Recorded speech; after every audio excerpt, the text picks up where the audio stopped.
Vamos dar continuidade, tá, pessoal? Então, DIU, né, que é um dos nossos métodos mecânicos, tá certo? Não naturais. E aí o DIU, ele trata-se de uma pequena peça de plástico em polietileno com uma parte recoberta de cobre. Então, o que a gente chama que o T de cobre, tá certo? Parece um Tzinho. Observem a figura que ele parece um T, tá bom? Essa parte transversal do T, ele é de cobre, tá certo? Então, por isso que é um dispositivo, por isso que ele chama dispositivo intrauterino. Ele é colocado dentro do útero. E aí ele é colocado através do canal vaginal, né, pela cérvice, durante o período menstrual. A cérvice vai estar aberta, então ela precisa estar menstruada. E aí o médico vai e coloca o dispositivo, tá certo? Porque ela precisa estar menstruada. Porque a cérvice precisa estar aberta, tá certo? E aí ela só vai estar aberta durante o período menstrual. É importante dizer que para colocar o DIU, é necessário que essa mulher ela tenha feito citologia e que a citologia dela esteja normal, sem nenhuma DST, tá certo? Então ela precisa ter uma citologia recente e ter tido o primeiro filho, tá? Porque ela não pode colocar antes do primeiro filho. É uma normatização do Ministério da Saúde. Em outros países, qualquer mulher, independente da paridade, pode colocar DIU. No Brasil, somente por uma prevenção, tá certo? Caso aconteça qualquer erro, a mulher já tem tido um filho. É somente esse o motivo. Mas, fisiologicamente, não existe nenhuma contraindicação colocar antes do primeiro filho. Inclusive, na Europa, o DIU muitas vezes é colocado nas adolescentes, porque causa menos efeitos adversos, tá bom? Diferente dos métodos hormonais, vocês vão ver daqui a pouquinho que causa alguns efeitos, algumas contraindicações, tá certo? Então, o dispositivo, ele é preferencialmente colocado nas mulheres que tenham tido pelo menos um filho, tá certo? Isso somente no Brasil e através da cérvice, do orifício do colo do útero, tá? Não esqueçam. A vantagem do DIU é que ele pode ser, que depois de ser colocado, pode permanecer no útero de 5 a 10 anos, vai depender do DIU, tá bom? Tem DIU que são de 5 anos, tem DIU que são de 10 anos, vai depender. Durante esse período, ela precisa fazer citologia anualmente, como todas as outras mulheres, mas a gente precisa estar mais atenta a ela, tá certo?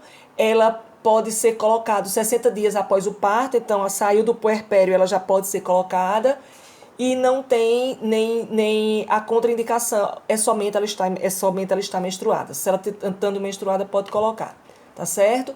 E ele não protege contra DST, a única proteção dele é contra gravidez, tá bom assim?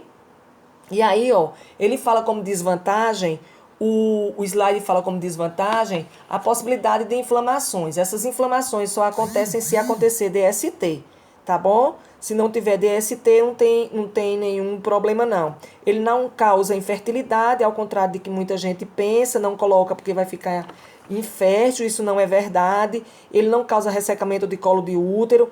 A única desvantagem que as mulheres relatam é o aumento do fluxo menstrual, tá bom? Por conta do cobre, ele dá esse aumentozinho do fluxo menstrual, mas nada que incomode muito, tá bom?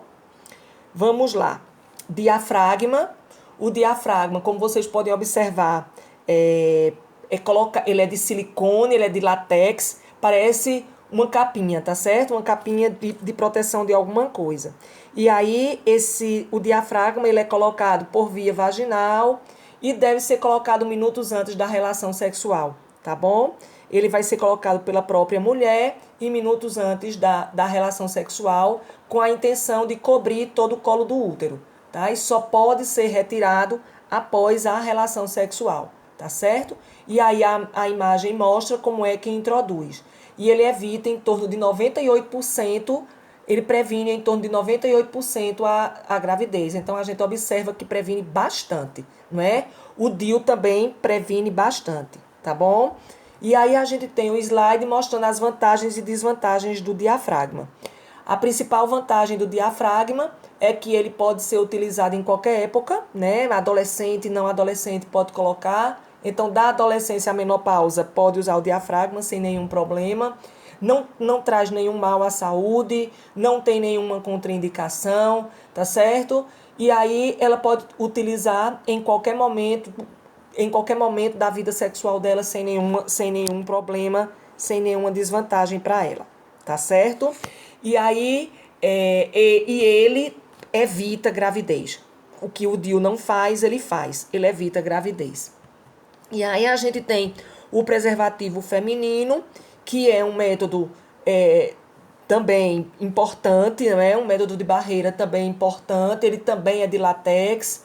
Ele é colocado no canal vaginal, tá certo? E aí vocês observam no desenho que é colocado é a parte superior que fica lá no colo do útero, é esse anelzinho que está na mão na imagem, é colocado, tá certo? E ele veda, assim como o diafragma, ele veda. Só que ele pode ser retirado logo após a relação sexual. O diafragma precisa de um tempo para que retire, tá? Porque o diafragma é um anelzinho colocado no colo do útero. E aí a gente sabe que o espermatozoide pode ficar no canal vaginal por um tempo. Aí o diafragma só pode ser retirado depois de 3 a 4 horas após a relação. O preservativo feminino não, pode ser retirado no término da relação, ele já pode ser retirado. Tá certo? E aí a gente tem as vantagens e desvantagens do preservativo feminino. Modéstia à parte, eu não encontro nenhuma desvantagem, né? Ele protege 97,3%. Observem aí como eles protegem muito. Não é de fácil colocação, encontra facilmente nas unidades básicas de saúde. Ele é descartável, não traz nenhum prejuízo à saúde, protege contra DSTs, protege contra gravidez, né? Então ele tem bastante vantagens e aí vocês observam colocando, né? Então com o indicador ela vai e coloca o DIU, o preservativo feminino sem muitas dificuldades, tá certo? No preservativo masculino a gente também tem, ele também é de látex, tá certo? Também facilmente utilizado, a embalagem não deve ser cortada com tesoura, assim como o preservativo feminino, nem com unha, tá certo? Tem que ser cortado, ele tem a parte picotada para retirar, tá certo? E aí também é um excelente método contraceptivo. Indico bastante porque realmente tem uma eficácia muito boa em relação à gravidez e em relação às DSTs, tá bom? Então a principal vantagem é que não tem contraindicação. Observem que é 98% de eficácia, uma eficácia extremamente grande. É super recomendado pelo Ministério da Saúde, tá certo? E a gente só precisa ter, assim como qualquer tipo de método contraceptivo, observar aí a validade, tá certo? Ele é descartável, ele é desconfortável somente dependendo da intimidade do casal. Quando tem boa intimidade, ele não se torna desconfortável. Tá certo, pessoal? E aí a gente vai começar aí a ver os métodos químicos, tá? Nos métodos químicos a gente tem os espermicidas, né? E esse espermicida, ele é apresentado através de bisnagas, como vocês podem ver, tá bom? Então ele vem em cremes, em geleias, em espumas, em sprays, que é colocado na vagina, tá certo? E aí ele tem uma eficácia boa, mas a forma com que ele previne a gravidez é que a substância neutraliza, né, a mobilidade do espermatozoide, fazendo com que o espermatozoide não consiga chegar ao óvulo. Tá certo? É assim que ele funciona. E aí ele não precisa ser usado todos os dias, ele não prejudica a saúde da mulher, tá certo? É de fácil utilização. E o tempo de ação do espermicida são de 2 horas, tá certo? E ele é pouco eficaz porque a maioria das mulheres se sentem desconfortáveis quando utiliza eles, tá? E ele não protege contra DST. Os únicos que protegem contra DST vai ser os de barreira, que é o preservativo feminino, masculino e o diafragma, tá? E aí a gente vem para os métodos hormonais. Nos métodos hormonais a gente tem a pílula diária, tá certo? Que são hormônios, tá bom? Esses hormônios são sintéticos e eles são produzidos através de estrógeno e progesterona, tá certo? Que alteram o ciclo sexual normal e impedem a ovulação. Então, o estrógeno e a progesterona, eles são utilizados para impedir, né, a ovulação da mulher, tá certo? E aí, ó, tem uma breve explicaçãozinha que ocorre a entrada na corrente sanguínea, os hormônios sexuais sintéticos simulam a gravidez, o hipotálamo e a hipófise comportam-se como se a mulher estivesse realmente grávida, e aí não acontece a gravidez. É assim que ele funciona. Isso daí, esse hormôniozinho que vocês estão vendo, chama-se pílula conjugada. Tem estrógeno e progesterona.